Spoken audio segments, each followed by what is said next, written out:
What is going on, guys? So today I'm going to be going over the changes made to Blink and Deathbringer. There were other changes made in this patch, but I think these are the two most significant ones, and they're definitely the two most important ones in terms of how they affect jungling, and Deathbringer also affects the ADCs. I'm going to go over how it affects ADCs after Blink. So Blink has been nerfed quite strongly. It's definitely not the high priority second active that we saw it being in jungle before. It used to be sort of get your purification bleeds first and then get Blink, just because Blink was so strong. So tier 1 and tier 2 Blink have had their cooldowns increased quite significantly, 90 seconds to 150 seconds and 60 seconds to 110 seconds. Tier 2 Blinks also had the time out of combat increased from 4 seconds to 5 seconds. I really do like these cooldown trigger things that they've added, which shows you how long you have to be out of combat for before you can use Blink. That's really useful, and a feature I wish they'd added in a long time ago. But in terms of greater Blink, which is what most people are going to be building that into, the cooldown's been increased from 45 seconds to 70 seconds, which isn't absolutely horrible. It's still going to be useful for initiating into most team fights. I wouldn't see more than one team fight happening within 70 seconds. If so, it's been a very, very short team fight, and I know it could potentially happen, but really, if you're going to be using Blink as an initiate into a team fight, 70 seconds cooldown isn't actually that bad. The 40% movement speed buff that it gave you for 1 second after blinking has been removed. That's going to sort of affect melee gods when they would sort of blink towards a target, and then that 40% movement speed would allow them to sort of stick to their target a lot more after blinking. That's been removed, but again, I wouldn't say it's an absolutely horrible nerf. It's certainly as I said, it's certainly nowhere near as strong as it was. But again, I don't think it's been nerfed into the ground. Time out of combat required has been increased from 3 seconds to 5 seconds, so that's pretty significant, because what you used to be able to do with Greater Blink is, as much as it was designed for initiating, you used to be able to still escape with it. Like, Combat Blink is supposed to be what you'd get if you wanted to use it as an escape, but you could still do that with Greater Blink by duking out for 3 seconds so you were out of combat and then blinking away. However, that's been increased to 5 seconds, and you shouldn't be duking out for 5 seconds against people that can actually know how to, like, aim and hit their abilities and autos. If you're duking out for 5 seconds, I don't know how you're doing that. That's insane. So really, you shouldn't be able to use Greater Blink as an escape now. So that's quite significant.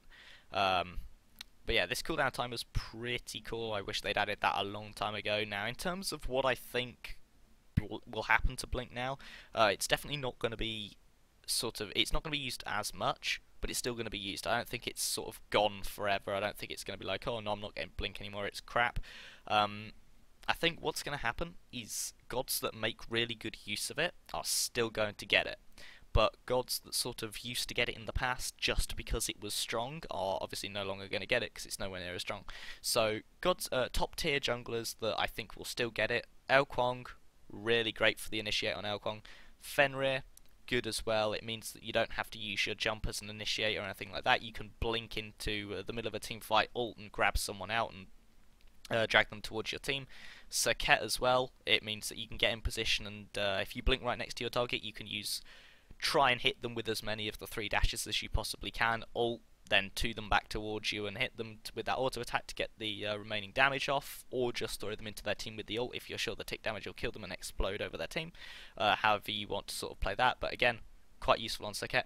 Possibly even Hunbats. Hunbats you can use as ult as an initiate or as a disperse if you want to sort of get out of the team fight because it's going badly.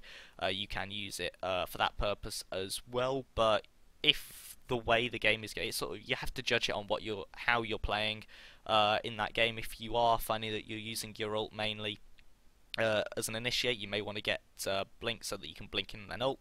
It's going to be really helpful. But yeah, they're the main junglers: Aokwang, Fenrir, Serket, possibly Hunbats. They're the sort of the top tier junglers that I think will still get Blink. Other junglers such as Thor, he mainly initiates with his ultimate. Bellona, I just think Shell is so strong on Bellona because of the protections. Like Shell of Absorption just gives you so many protections. It gives your team, like, I believe it's 45 of each protection, and then her ultimate at max level gives all of your teammates in it 35 protections. So that's 80 protections that you've got, and Shell of Absorption also reduces all damage taken by 15%.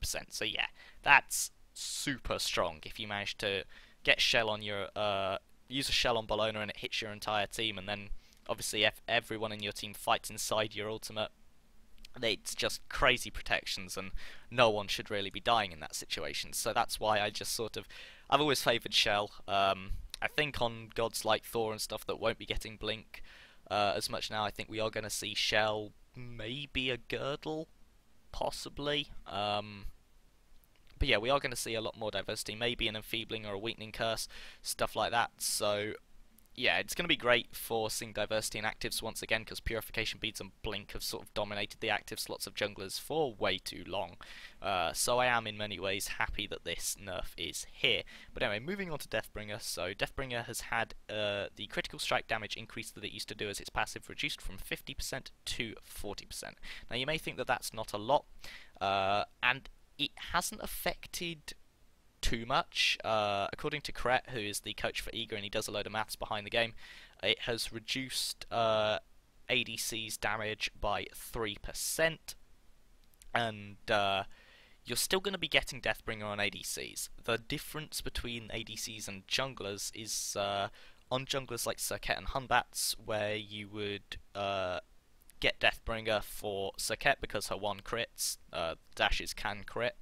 If you didn't know that, you should, but yeah, your 1 as Serket can crit, and as Hunbat you gain the passive crit chance after using ability, so you use an ability, auto attack, hopefully get a crit. You'd get Deathbringer as maybe 3rd item on them, so you'd go for Warrior, Tabai, Jotuns, then Deathbringer. Now you're going to be getting Malice. Now you're probably going to get both of those anyway, Deathbringer then Malice, but now you're going to reverse it. You're going to get Malice first, because Malice does now do more damage per second than Deathbringer does. Now the reason why you aren't switching it out on ADCs, the way Malice's passive works is for 3 seconds after you crit, you will do 75% of your physical power as damage to the enemy over that 3 seconds. Now, if you think about it as an ADC, you're going to be getting Rage. Rage before... most of the time you're going to get Rage before any other crit item. So, by the time you get that Deathbringer or Malice, you're already going to have quite a high crit chance. So, you're going to be critting multiple times in that 3 seconds, and Malice's passive resets if you crit during that 3 seconds. So really, for ADCs, because you're critting so often, you're never going to get that full 3 seconds of damage, and therefore you're never really making use of Malice's passive. And if you remove that passive damage, Deathbringer just does way more. So, just for the fact that you're not utilising Malice's passive very well on ADCs because of how often you crit, Deathbringer's the better option, getting it after Rage. If for some reason you're doing some random ADC build and you're only getting 1 crit item, then Malice would be better out of Deathbringer or Malice. Not really sure how the DPS would stand on Rage versus Malice, but if it's between Deathbringer and Malice for a single item, definitely get Malice, but if you're getting it alongside Rage, Deathbringer's better on ADCs. But yeah, so in terms of jungling, get Malice first, then Deathbringer, ADCs, Rage, then Deathbringer, as you've been doing for the past God knows how long. But yeah, it's been like that for quite a while, so nothing really changed. So that's pretty much it for the video, guys. I hope you enjoyed it and found it useful, and if you have any opinions on how you think the patch will affect the game, please leave them down in the comments. If you like the video, leave a like, subscribe to see more, and I will see you guys next time. I'll also leave a link to these patch notes in the description if you do want to read through the rest of them. Go ahead and do that, but other than that, I will see you guys next time. Goodbye.